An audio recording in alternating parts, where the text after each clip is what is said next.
Hello, everyone. Thank you for tuning in. I am Lee. This is JLeesCorner. This is my review for Tamar Get Your Life Season 1, Episode 1. If you have not done so already, please take a moment to subscribe to my channel and become a whole JayBird. Dun, dun, dun, dun, dun. It's 4 a.m. in the morning. We're going to move on past everything else, okay? I want to get this done and I can go to bed. I didn't want to do this tomorrow when I got home from work. So Tamar, Get Your Life. Okay. This show was Tamar's idea. The beginning of this episode opens up with Tamar telling us, that she wanted to take back her power. She wanted to be able to do things her own way. And, this be her show and her saying whatever out her own mouth. She brings about she lost herself. She has lost everything. So this is her taking her life in her own hands and getting her life back. That's why the name of the show is called Get Your Life. I want to put a disclaimer. Okay. I am not going to review this show in the aspect of let's be careful and not crack jokes, and let's be careful because of Tamar's current state. I'm going to specifically review this show the same way I would review any other show that I do until I see something that isn't funny. Okay. This show will be hard to review for that reason, but I don't want anybody in the comment section, why you not being out? This show was recorded and done a while ago. This is not nothing new.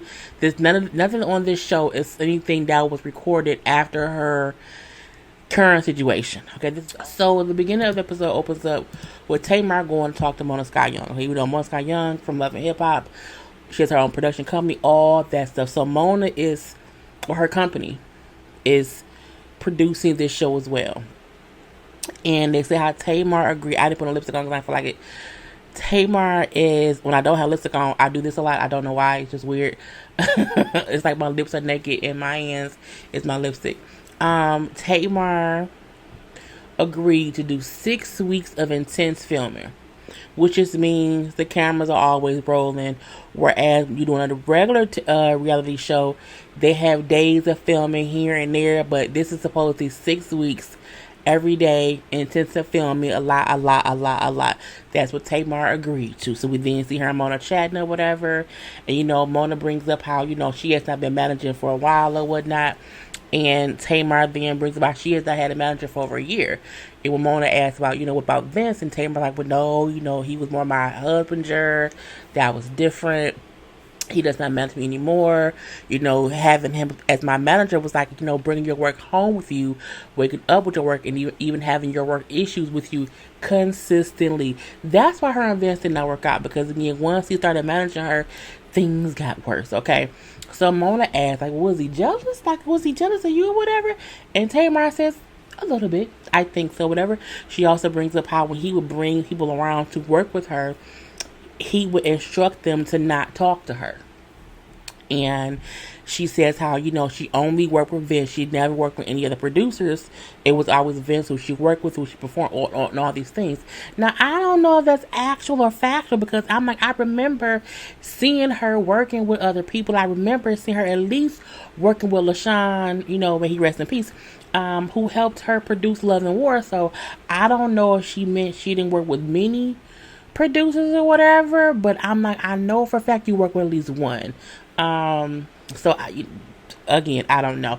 Anyway, she brings about this will be her first time making music and doing an album all on her own without Vince. So, that is a feat within itself. So Mona, asked like, okay, so like this new journey you're on, because Tamar is making it clear, this is what I want, and I thank you for helping me do this, and blah, blah, blah. And so I'm on, like, so, this new journey you're on, everything, is going to be hard, making new music, shooting a new show, and all this. Is all of this going to be too much for you? And Tamar says, no. This is what I want. I need this. You know what I'm saying? People, you need to know that I am 42. I had everything. I had everything I wanted, and I lost it all. I lost my dreams. I lost my hope. I lost myself. I lost my sense of reality. I lost my family. I lost friends who I had for years. You know, this process on this show is about finding me. Because if I lose myself, I lose, and my son loses. If my son loses, and if my son don't have me, what does he have? So anyway, she also brings up how, you know, she has to depend, you know, how she's usually dependent on everyone else, her for years and years. She's always dependent on whoever else, her family, my sister, my ex-husband, and now it's time for me to depend on me. Well, bravo, Tamar, bravo, okay. And she say out her own mouth, you know, excuse me, I'm not ashamed to say that my life was fucked up. Okay, and now I'm just trying to get my life back or whatever. And Mona like, look, you're gonna have good days, you're gonna have bad days, but you have to make sure that you do not go into hiding. And what she meant was Tamar has she said, like, Tamar, you have a tendency to, when you don't feel like doing things, you go into hiding, you walk away, you walk out, you hide yourself away, and you know that's what you do. You have to promise to not do that here. You know what I'm saying? You know, we are here with you. We are here for you. But you need to lead the way and not give up when you are in a fucked up space. And those was Mona's exact words. And, you know, she said, we are here to help you. We have to push to the end goal. And the end goal is what you want, which is to have this experience to be as enlightening as it can be. And Tamar then says the whole pledge of allegiance to reality TV type of shit or whatever. I pledged and I would never walk away, and I would say 2 + 2 is 4, and I have all my edges laid and all these things, but meaning I will continually film for these 6 weeks for this show that I want to do. She also asked Mona to manage her, or at least manage this situation of this show, so that Tamar can be her best self, and Mona agrees to do that. What I wanted to make sure that people knew is, people kept thinking Tamar was being taken advantage of, Tamar was being forced to do this show, and as I see from the beginning, this is thing that Tamar wants to do, and they are just holding her accountable for what she told them she wanted to do and what she signed up for. Now, we also know that people have mental health issues to where they may not know all that entails what's on that line, but Tamar has been on TV and been around long enough to know the rodeo. She know how to ride that bull. So I can't sit up here and feel as if they are horrible for playing this season. I can't believe they planned the episodes. This is so unfair to Tamar's mental health. I feel like that's not actual or factual just yet. I can't say how episodes 8 through 9 or how episodes 2 through 3 gonna be. I don't know, but I can say from episode 1, this seems to be what Tamar wants. Okay, let's move on. We then see they at David's apartment. So Tamar and David, I have to do a whole different video on David's video that he did his response. I ain't got time for that. So we do see David and Tamar at David's apartment. Okay, Tamar has her house. He has his apartment that they spend time at. Either one. They're having Taco Tuesday night at the apartment. So all the film crew and staff or whatever can meet up, you know, have a good time or whatnot, and get on what they're going to get on for. Now, Tamar brings up how her and David have been dating for 18 months, and he's great. And she's like, you know, you meet a man or whatever, and he either brings the worst out of you or he brings the best out of you, and he can help you see who you are and how you need to change. She said, that's David. David brings the best out in her, and, you know, helps her see who she is and what she needs to change. Now, there were many signs in this episode that make David look a little bit, you know, territorial. Okay, a little bit, you know, overprotective, and a little bit too much. But again, it's just episode 1. It seems like it may get worse later on, but I'm going to let that be for right now. David brings up how in his confessional that you could have never caught me on a reality TV show at all. You would never catch me in front of a camera. But you know what I'm saying? There's no way I would be here on camera. But I have to be because it's important to Tamar. I am only here for Tamar because I am a big part of her life. So that is why, you know, I'm here. And I said, okay, we'll let you rock. Okay. still is something up with David. We're gonna let that be or whatnot. Okay, we then see Tamar is meeting with a lady called Goldie.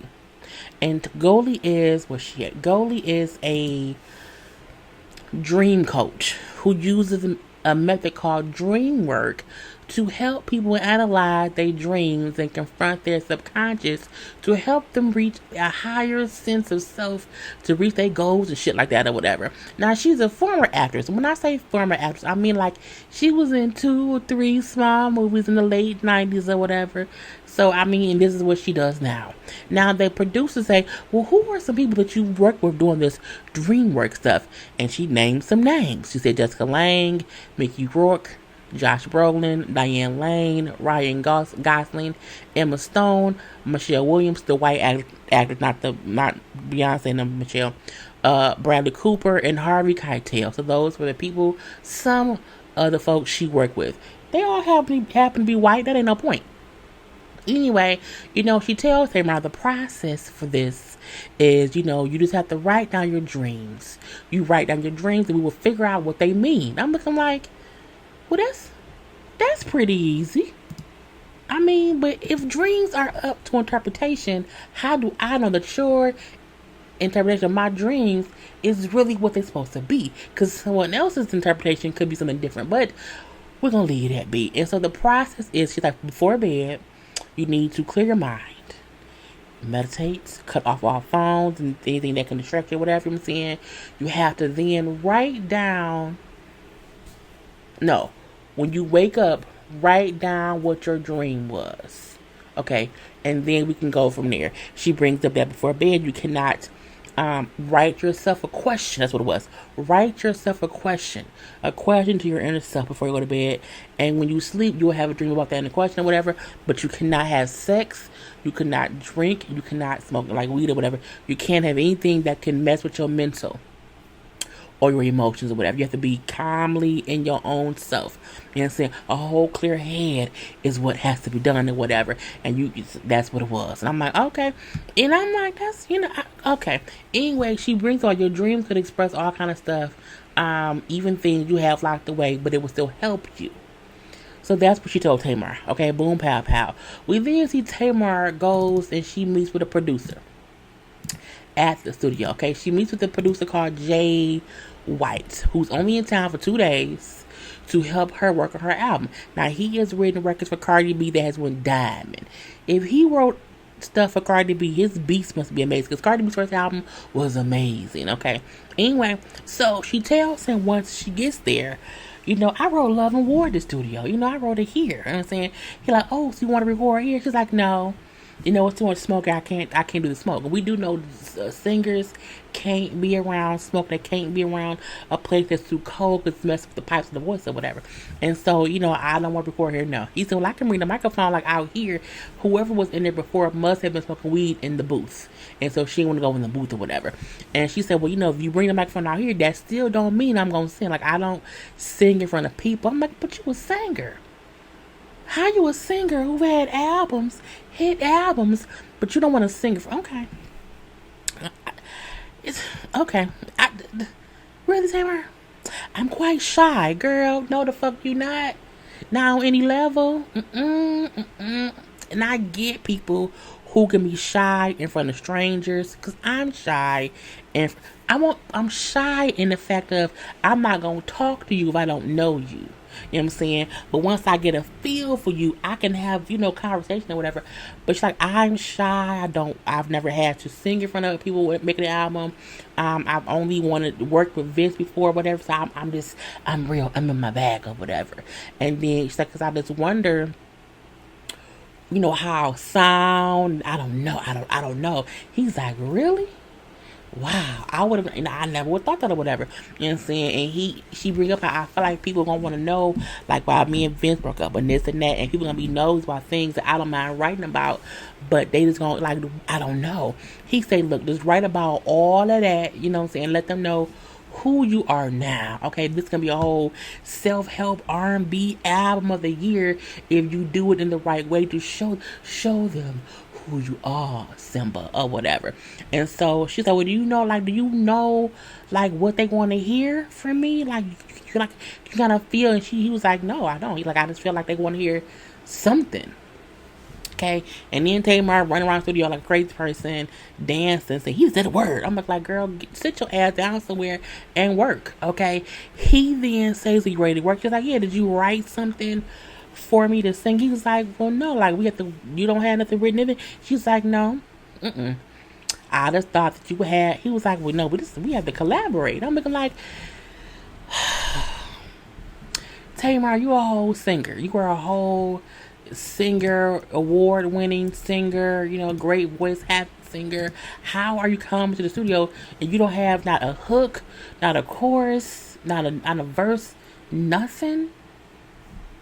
I feel like she came unprepared, and I feel like it's because she's so used to Vince doing things for her or other people doing things for her. She didn't think, I'm trying to do this on my own. Let me just have like a little journal of ideas of things. I'm like, you ain't got nothing, girl. Okay. I don't know. So we do see Tamar is having a conversation with her glam team or whatever about, this whole dream work thing or whatever, and how she, wants to do this because she really wants to get her career back in line and everything, and how part of this dream work thing is she could not have sex for 45 days, and then we can't drink it with all these things and whatnot, even though they're drinking as they speak. But the glam team bring up, like, is David gonna be okay with that, since y'all like a new couple? She's like, we ain't new, like, we've been together for almost 2 years, and you know what I'm saying, he almost 50, so I mean, it is what it is, because I really need to do this for me. Okay, for me. We then see David is at the house, okay, because she was at his house getting her glam stuff together, whatever. And the fact that she's like, we gotta clean up because I'm on David knowing we was here making a mess. And it's the girl, they're making it seem as if David is a dictator. I'm gonna say that right now.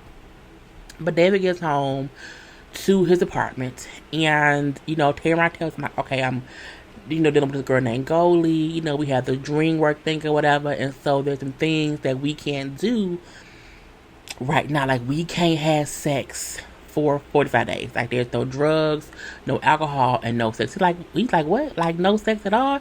She's like, yeah, like, it's a part of the process for me to kind of clear my head or whatever. And then he said, that's crazy. That's a terrible idea. He then says in his confessional, I believe in Jesus. I am a Jesus believing Christian. Okay, and I don't know who Goldie is. I don't know what she do. And what I do know is I don't think her methods fit my beliefs. I'm like, but she ain't there for you. She there for Tamar. And the fact that he then said, well, I don't know, Tamar, I don't know about this. And Tamar said, well, but this is very important to me. I really want this. This is very important to me, David. He said, well, how important is it on a scale from 1 to 10? She said, on a scale from 1 to 10, it's 100. His reply was, well, sex for me on a scale of 1 to 10 is 102. Which means this man put them having sex over her and her career and what she needs for her own self, her own mental or whatever. I'm looking like, what kind of girl? It's just sex. It's just sex.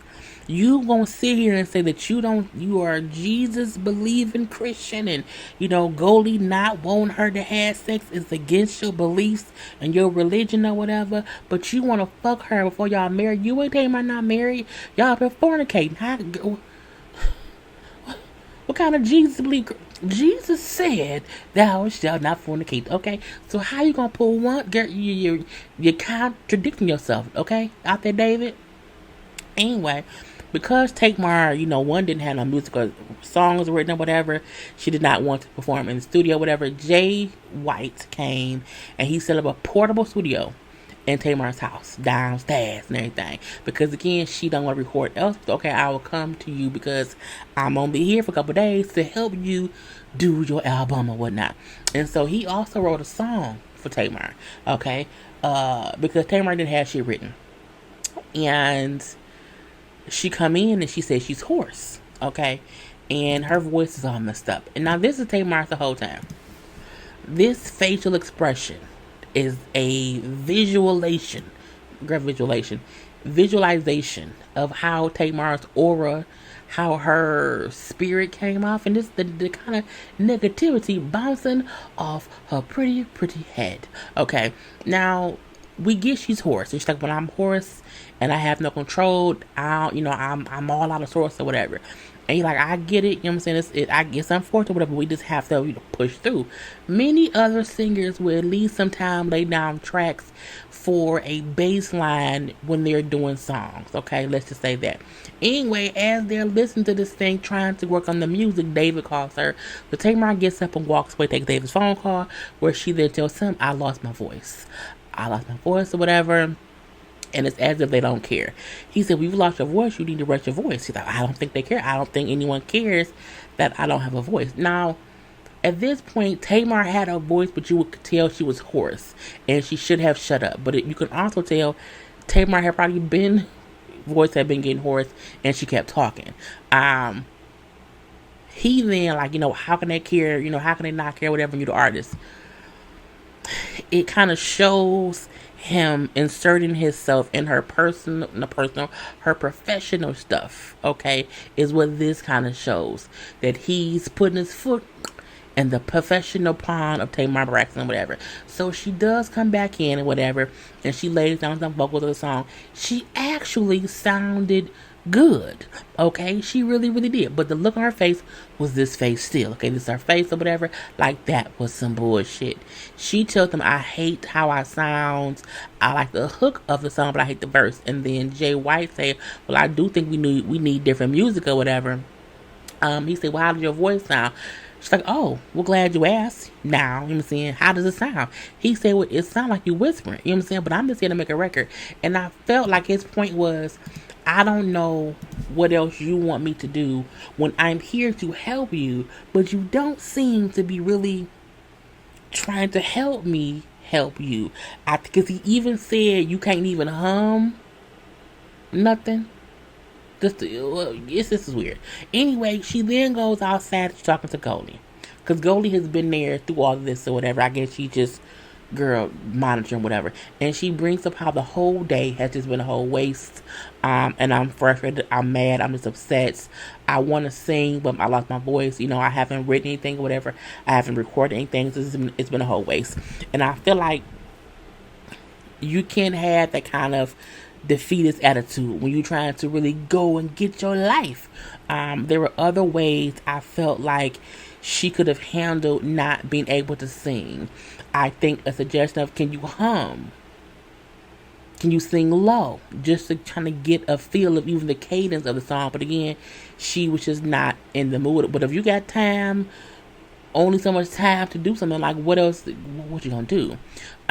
Goldie then brings up how, well, I just feel like, since I've been there for a few days, like, I just see how things are in your life or whatever, and how it can affect how you feel, and it can kind of make you sick and everything, you know what I'm saying?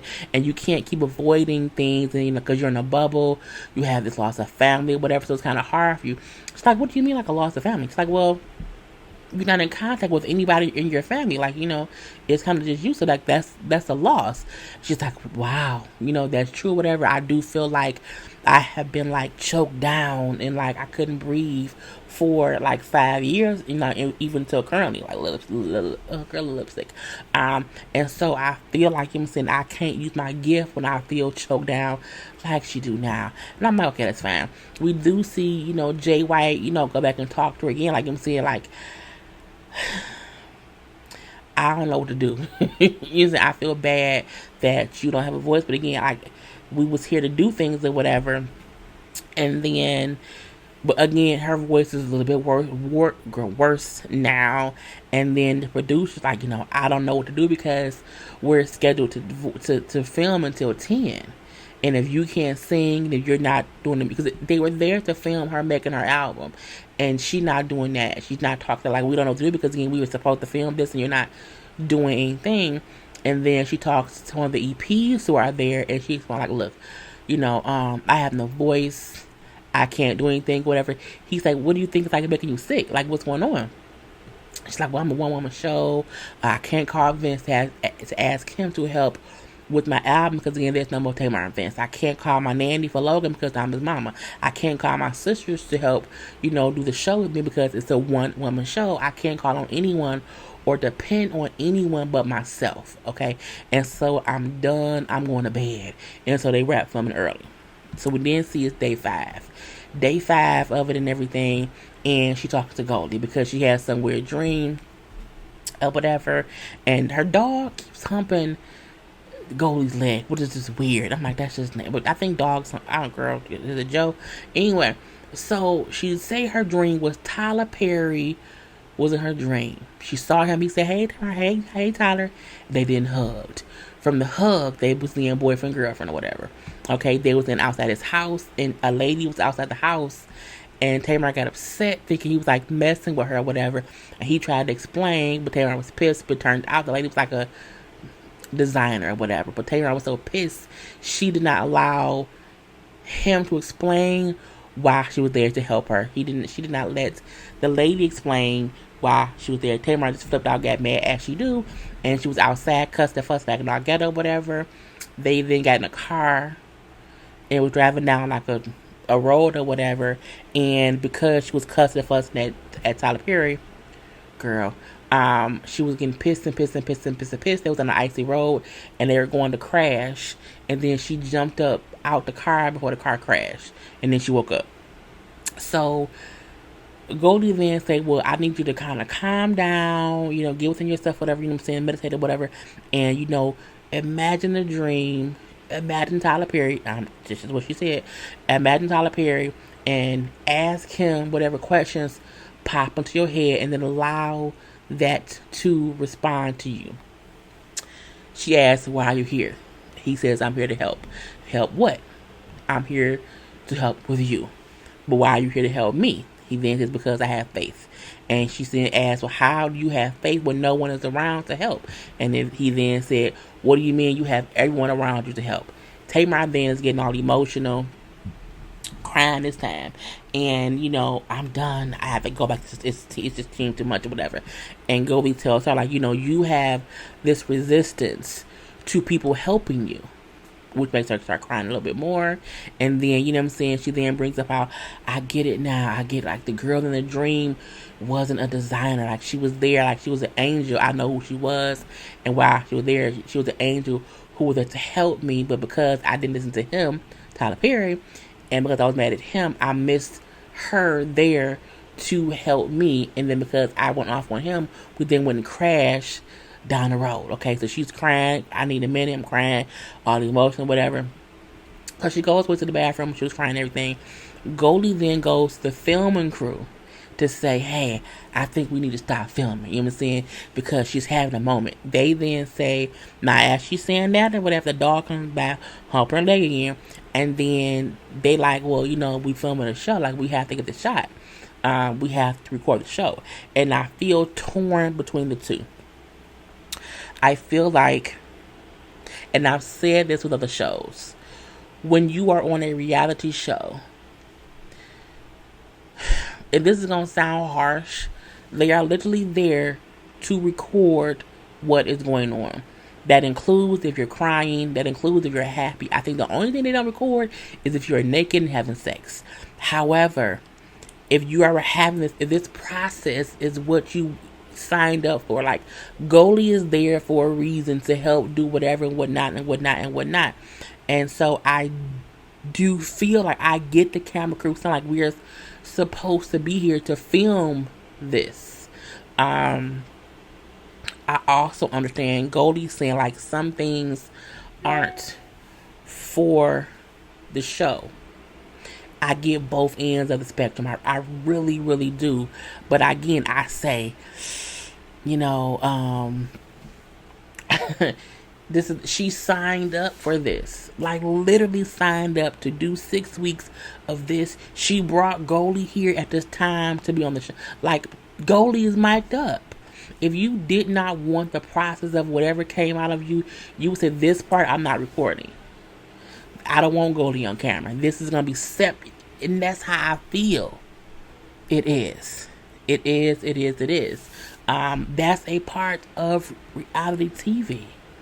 It really, really, really, really is, or whatever. Anyway, Tamar comes out the bathroom, or whatever, and she sits down and she starts talking. Tamar did not ask for them to stop filming. She just stopped, took a break, and went to the bathroom or whatever.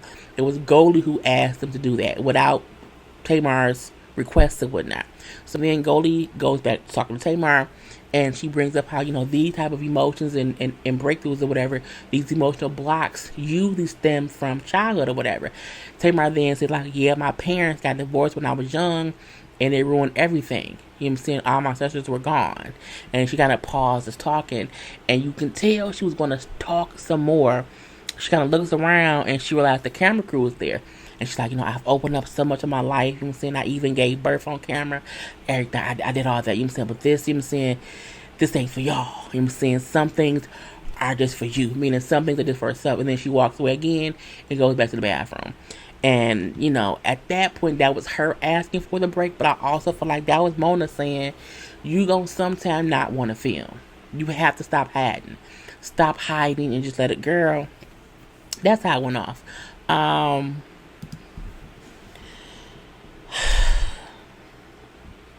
I don't know what to think. I really, really don't. And I can't blame WeTV or Mona and them for Tamar's issues. I feel like Tamar has had issues long before this show. I also feel like Tamar knew how WeTV worked before this show. I feel like Tamar's issues would have been Tamar's issues if she was on here or not. I think Tamar has been hiding from her issues for a long time, and that's why this show maybe frightened her, because she for the first time had to face some actual factual truths about herself, and that's what it is. I'll be back next week, honey. I don't know how it's gonna go next week. Gotta go. Peace.